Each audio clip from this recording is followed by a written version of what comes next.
2021년 7월 11일 일항교회 주일 예배를 시작하도록 하겠습니다. 우리 다 함께 조용한 기도로 나아가시겠습니다.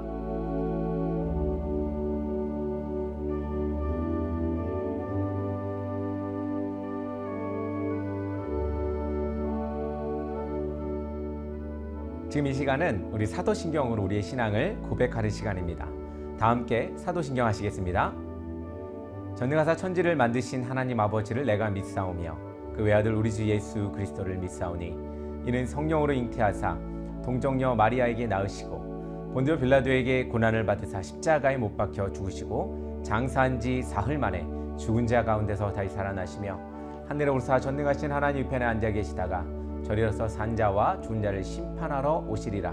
성령을 믿사오며 거룩한 공예와 성도와 서로 교통하는 것과 죄를 사하여 주시는 것과 몸이 다히 사는 것과 영원히 사는 것을 믿사옵나이다. 아멘. 지금 이 시간은 우리 세상의 언어로 하나님의 음성을 듣는 시간입니다. 우리 함께 귀 기울여 하나님의 음성을 들어보도록 하겠습니다.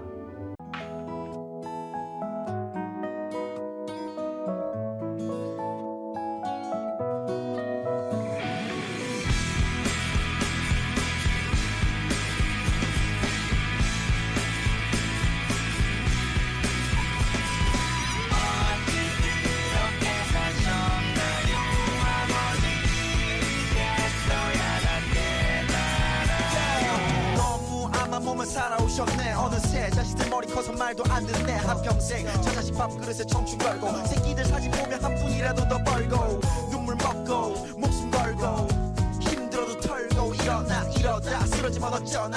아빠는 슈퍼맨이야 얘들아 걱정마. 위에서 짓눌러도 티낼 수도 없고 아래에서 치고 올라와도 피할 수 없네. 무섭네 세상 도망가고 싶네 젠장. 그래도 참고 있네 맨날 아무것도 모르지 내 품에서 뒹굴거리는 새끼들의 장난 때문에 나는 산다. 힘들어도 간다 여보 얘들아.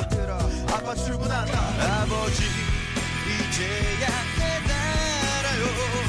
어찌 그렇게 사셨나요.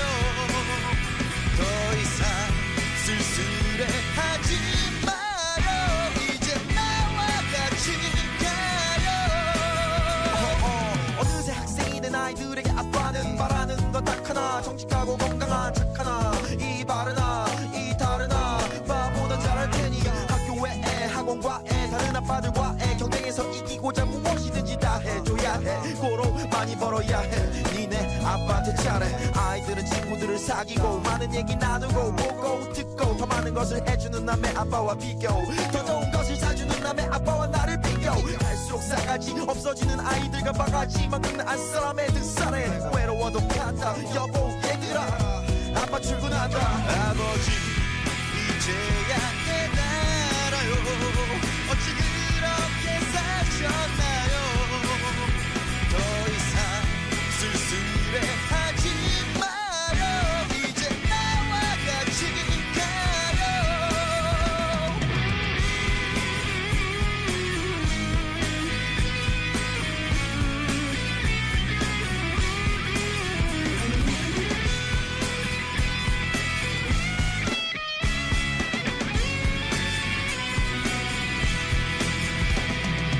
여보 어느새 세월이 많이 흘렀소. 첫째는 사회로 둘째 놈은 대학로. 이제 온 가족이 함께 하고 싶지만 아버지기 때문에 얘기하기 어렵구만. 세월의 무상함에 눈물이 고이고 아이들은 바빠 보이고 아이고 사책이 나가야겠소 여보. 함께 가주시오.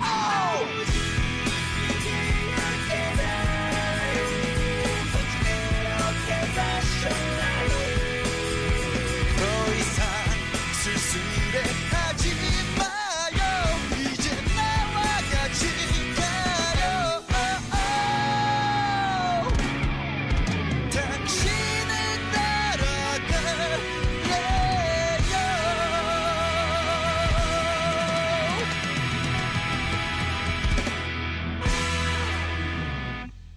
오늘 우리에게 주시는 말씀은 마태복음 13장 24절에서 30절의 말씀입니다. 우리 다 함께 한 목소리로 합독하도록 하겠습니다. 예수께서 그들 앞에 또 비유를 들어 이르시되 천국은 좋은 씨를 채 밭에 뿌린 사람과 같으니 사람들이 잘 때에 그 원수가 와서 곡식 가운데 가라지를 덧뿌리고 갔더니 싹이 나고 결실할 때에 가라지도 보이거늘 집주인의 종들이 와서 말하되 주여 밭에 좋은 씨를 뿌리지 아니하였나이까. 그런데 가라지가 어디서 생겼나이까. 주인이 이르되 원수가 이렇게 하였구나. 종들이 말하되 그러면 우리가 가서 그것을 뽑기를 원하시나이까. 주님이 이르되 가만두라. 가라지를 뽑다가 곡식까지 뽑을까 염려하노라. 둘 다 추수할 때까지 함께 자라게 두라. 추수할 때 내가 추수꾼들에게 말하기를 가라지는 먼저 거두어 불사르게 단으로 묶고 곡식은 모아 내 곡간에 넣으라 하리라. 아멘. 할렐루야. 반갑습니다. 어떻게 한 주간 잘 보내고 계신가요? 장마가 이제 시작되어서 비가 오락가락하죠. 여러분들 이 후덥지근하고 더운 날씨에 또 요즘 더운데 또 몸 보신 잘 하시고 또 건강 잘 챙기시기를 간절히 바랍니다. 오늘은 알곡과 가라지라는 제목으로 마태복음 13장 24절에서 30절의 말씀을 가지고 오늘 한 말씀을 잠깐 나누려고 합니다. 마태복음 13장은 천국에 대한 7가지 비유의 말씀입니다.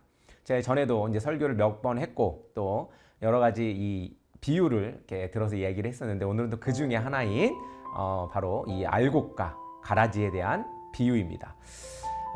그렇습니다. 오늘 본문은 가라지의 비유입니다. 본문 앞에 4가지 씨앗에 대해 말씀하십니다.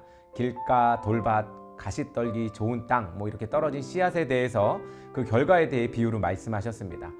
예수님께서 살았던 당시 최고의 경제와 경영학은 무엇이었을까요? 그것은 농사를 잘 짓는 것이었습니다. 지금으로 말하자면 이 IT 산업이나 자동차, 항공 등등 신기술 사업들, 특히 요즘 뜨는 인공지능이죠. AI. 이나 다를 바 없는 관심거리였습니다. 사회 중심적인 언어였습니다. 그래서 예수님께서 예화를 들 때 씨 뿌리는 비유나 겨자씨 등 농사를 아주 밀접하면서도 근본이 되는 예화를 듭니다. 왜 예수님은 비유로 말씀하셨을까요?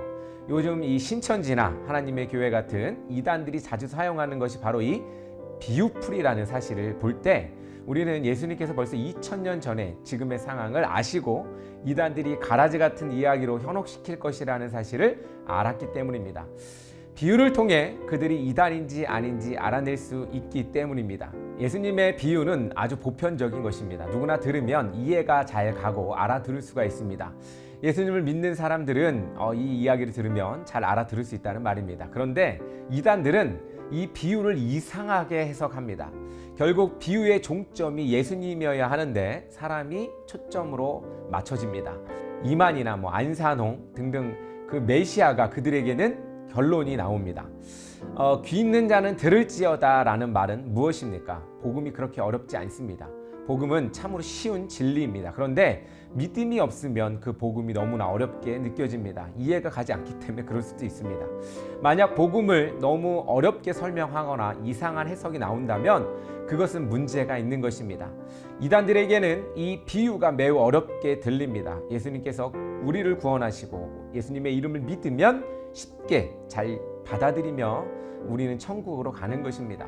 그런데 우리를 혼란스럽게 하거나 혹 다른 진리가 있는 것처럼 말하는 이단들을 성경에서 말하는 가라지 같은 사람들이 우리를 넘어뜨리기 위해서 자라나기 시작했습니다.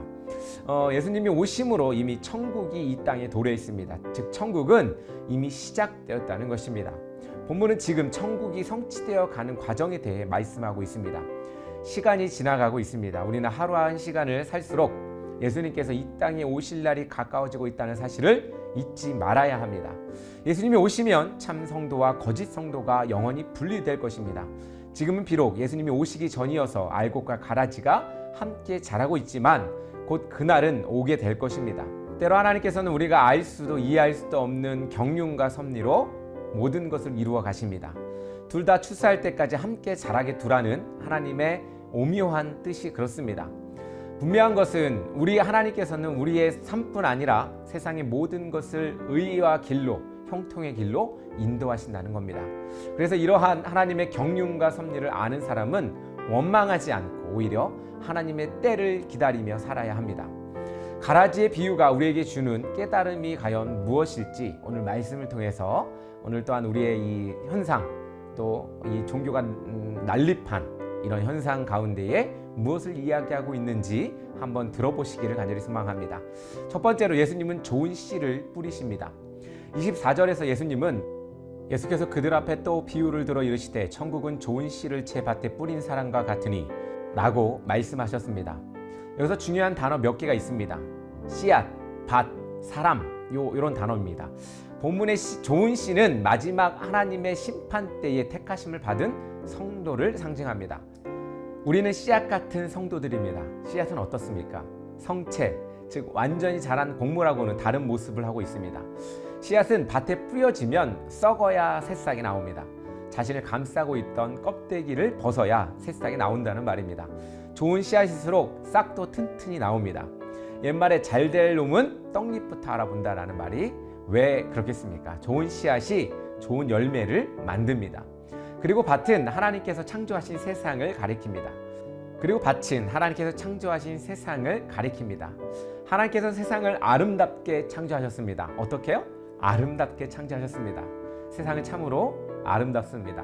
요즘에 이 아름다운 세상을 누가 오염시켰습니까? 바로 사람들이 오염시켰고, 또 아름다운 산들이 뿌연 먼지로 보이지 않는 경우도 우리는 자주 보게 됩니다. 우리의 시야를 가려버리는 이런 모든 것들, 아름다운 창조에 반하는 것들이 아닌가 생각을 해봅니다.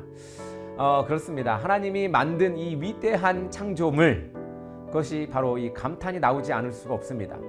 요즘 날씨도 덥고 비도 이제 자주 오고 막 그럽니다. 또 어느 날은 또 비가 또 안 올 때가 오겠죠. 또 가뭄에 시달리기도 하고, 이렇게 작은 어떤 변화에도 세상은 힘들어하기도 하고 또 많은 변화를 주기도 합니다. 하나님의 창조에는 뭐든지 다 이유가 있습니다.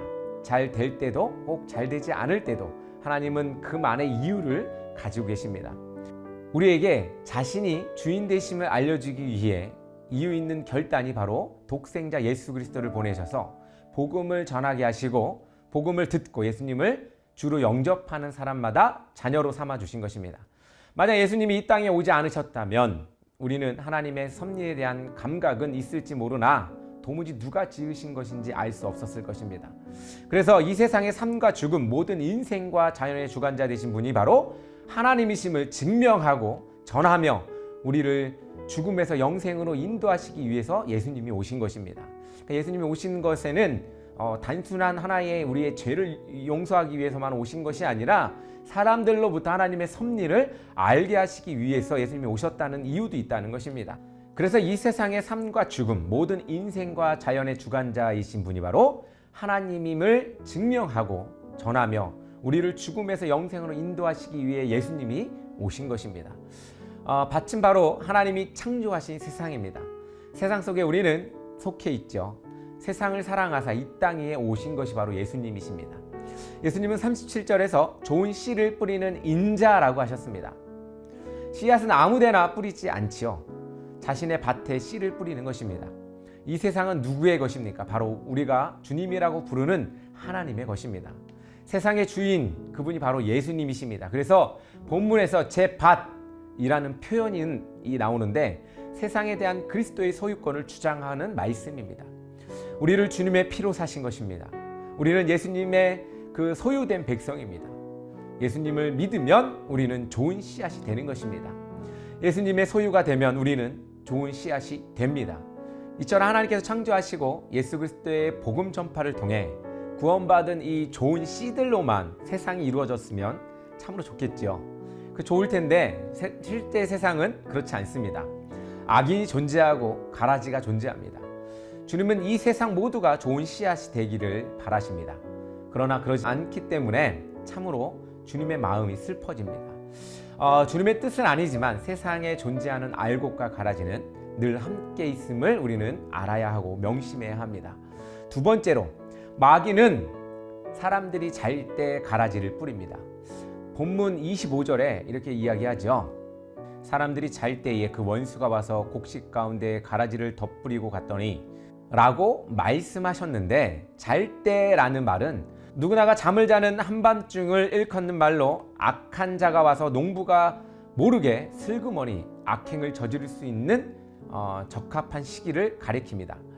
요즘은 세상이 워낙 험난하여서 낮이나 밤이나 가리지 않지만 그래도 범죄의 빈도수가 낮보다는 밤에 더 많고 또 흉악한 범죄가 많이 일어납니다. 밤은 이 어두운 빛이 약할 때를 말합니다. 이 시대는 어찌 보면 이 어두움의 시대가 아닌가 생각을 합니다. 점점 이 빛이 약화되고 있죠. 예수 그리스도가 점점 사람들로부터 점점 멸시받고 또 가려지는 것이 아닌가 생각을 해봅니다. 악한 어두움의 세력은 주로 사람들이 긴장이 풀고 있는 시간대에 활동합니다. 그래서 본문에도 원수는 그 속성대로 농부가 휴식을 취하는 밤에 몰래 와서 악한 씨앗을 뿌리고 간 것입니다. 점점 복음을 멀리하는 사람들이 늘고 있는 것, 교회가 점점 사라져가고 있는 이 시대에 우리는 빛이 약한 어두움의 시대에 살아가고 있는 것이 아닌가 이런 생각을 해봅니다. 사탄은 이 어두움을 너무나 좋아합니다. 앞서 말했듯이 주인이 있는 밭에는 자신의 씨앗을 뿌리지 않았습니다. 낮에는 뿌릴 수가 없죠. 보는 눈이 있으니 뿌릴 수가 없는 겁니다. 밤에 몰래 밭에 씨를 뿌리는 것은 전형적인 도둑의 심보나 악한 마음의 심보입니다. 말씀 중에 덧뿌리고라는 말은 뿌린 씨 위에 한 번 더 뿌린다는 것입니다. 사탄이 밤에 가라지를 뿌린 이유는 무엇일까요? 남의 밭의 농사를 망치기 위해서입니다. 심보가 아주 고약하고 더럽습니다. 사탄은 자신의 살 길을 찾기 위한 것이 아닙니다. 공멸하고 싶은 생각뿐입니다. 마치 IS나 북한의 핵무기 등이 그런 것처럼 함께 죽자는 것입니다. 삶에 대한 의지가 없는 것이 바로 사탄이 바라는 바입니다.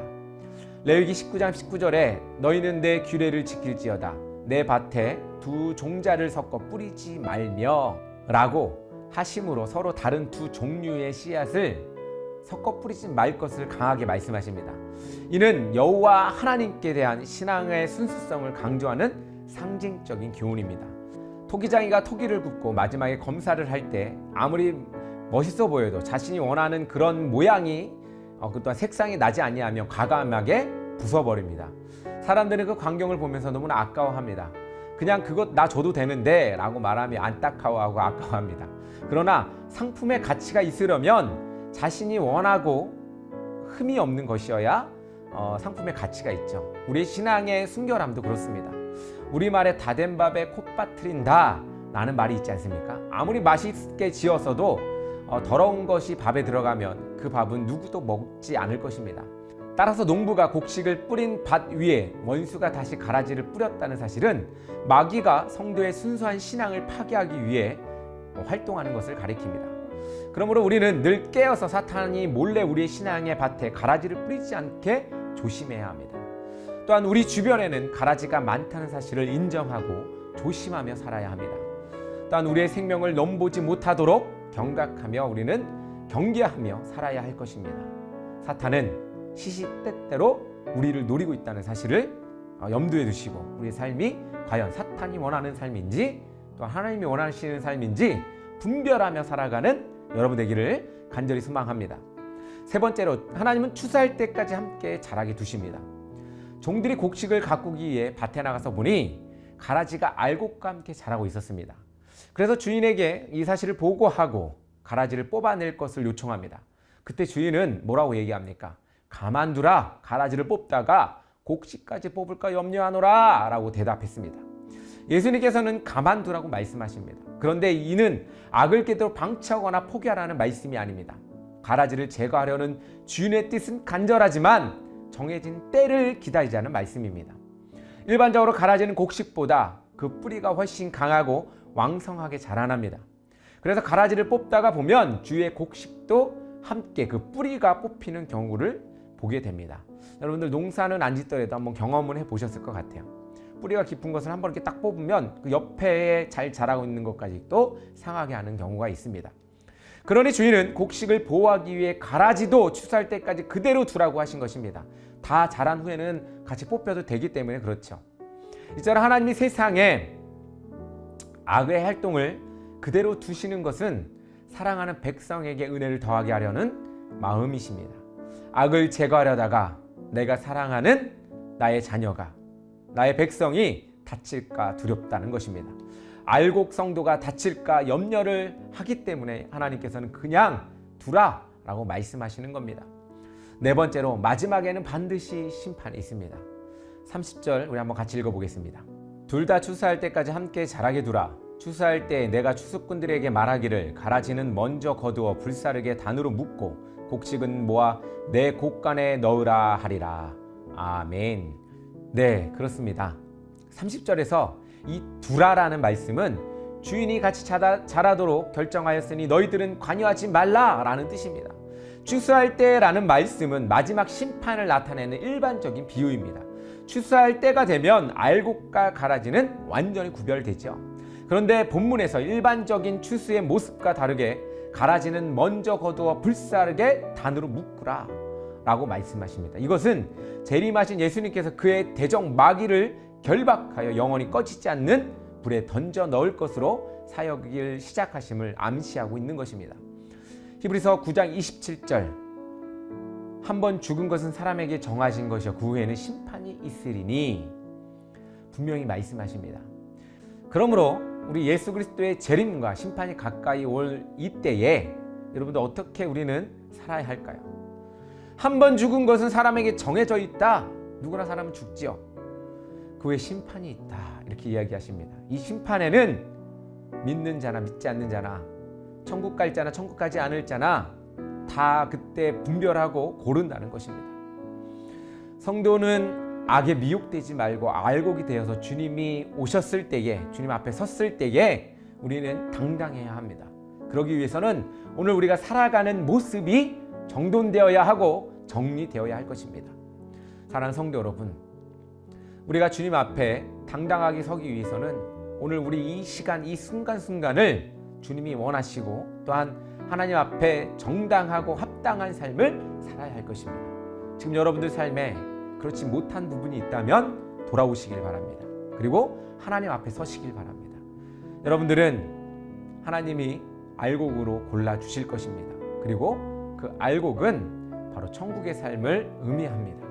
여러분들, 주님이 오실 그때를 기다리며 우리 한번 제대로 살아봤으면 좋겠습니다. 다 함께 기도하겠습니다. 사랑의 하나님 아버지, 감사합니다. 주님의 자녀로, 주님의 백성으로 알곡이 되어 살아가길 원합니다. 천국의 때만 잠깐 빛나는 것이 아니라 우리의 삶이 살아있는 이 순간순간 모든 상황 가운데에 빛이 나게 하여 주시고 그 빛으로 어두움을 이기게 하여 주시고 또한 온전히 하나님의 영광이 그로 인하여 드러날 수 있도록 아버지 안에 우리를 써 주시옵소서. 아버지 안에 더욱이 원하는 것은 아버지 하나님 앞에 알곡으로 남기를 원합니다. 아버지 하나님 앞에 거룩한 백성, 또한 잘 자라 열매를 맺는 백성, 그런 백성 될 수 있도록 인도하여 주시옵소서. 주님 오실 그때를 기다립니다. 또한 그때를 원하고 소망합니다. 아버지 하나님 오셔서 우리를 인도하여 주시옵소서. 아버지 하나님, 오늘 하루를 살더라도 열심을 다하여 하나님 앞에 당당하게 살아갈 수 있도록 아버지 하나님 우리를 붙들어 주시옵소서. 예수님의 이름으로 기도드립니다. 아멘. 할렐루야, 반갑습니다. 벌써 이제 이 일항교회가 온라인 예배 드린 지가 벌써 1년이 넘어서 1년 이제 반 정도가 이제 다 돼갑니다. 참 많은 시간 코로나 때문에 이렇게 계속 온라인으로 드리기도 하고 또 모였다가 흩어지고, 그래서 이런 일들이 반복되고 있습니다. 이번 또 이 방역 지침이 또 더 올라가게 된다고 합니다. 여러분들 참 답답하고 힘들 것 같습니다. 좀 일어날까 했더니 다시 한번 주저앉게 되는 상황들이 되는데, 여러분들 힘내시고 또 하나님이 그 가운데에도 길이 있음을 말씀해 주실 것입니다.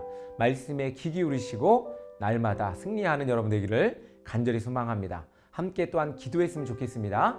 그래서 우리가 이 어려운 상황 함께 잘 극복해 나가기를 간절히 바랍니다. 일항교회는 온라인 예배로 계속해서 이렇게 만나 뵙도록 하겠습니다. 제가 혼자 이렇게 찍고 있습니다. 그래서 주변에 아무도 없고 또 이렇게 여러분들과 만나는데, 참 어떻게 보면 목회자로서 혼자 이렇게 카메라 앞에 서서 이야기한다는 게 참 외롭고 쓸쓸한 일이 아닌가 생각을 해봅니다. 목회자가 이렇게 말씀을 전하며 살아야 하는데 이렇게 스크린으로밖에 여러분들 만날 수 없음이 너무나 송구스럽고 죄송합니다. 좋은 날이 빨리 오기를 여러분들 힘써서 기도해 주시기를 간절히 소망합니다. 이렇게 찾아가는 예배 또한 지역사회를 위해서 날마다 힘쓰고 있습니다. 지역과 함께하는 교회가 바로 지역교회이고 또한 영향력을 펼칠 수 있는 교회가 아닌가 생각합니다. 이런 일항교회를 위해서 함께 기도해 주시고 힘을 모아 주시기를 바랍니다. 여러분들 또한 함께해서 기쁩니다. 계속해서 은혜 받으시며 함께 동행했으면 좋겠습니다. 우리 또 다음 주에 만나 뵙고 또 건강한 한 주간이 되시기를 간절히 소망합니다. 우리 찬양으로 예배를 마치도록 하겠습니다. 감사합니다.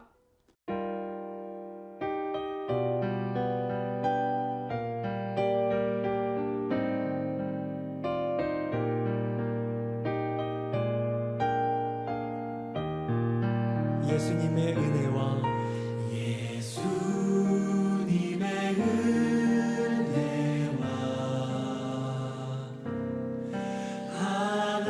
하나님의 사랑과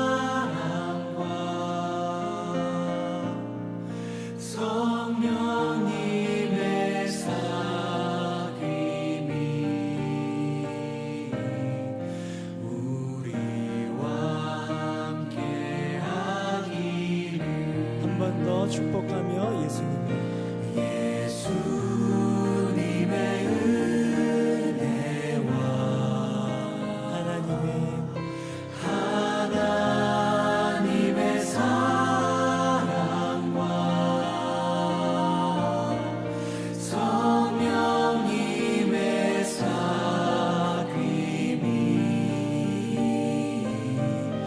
우리와 함께하기. 마지막으로 목소리 높여 예수님의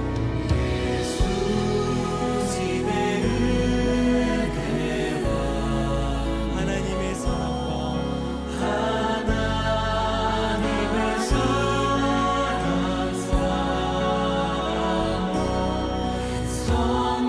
성령님의 사귐이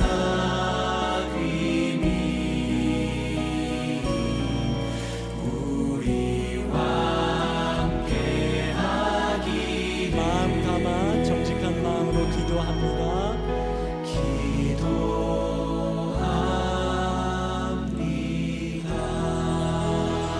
우리 서로를 향해서 격려하시고 박수하시고 또 우리를 이끌어 주실 주님께 감사의 박수 올려드리면서 여러분 감사합니다.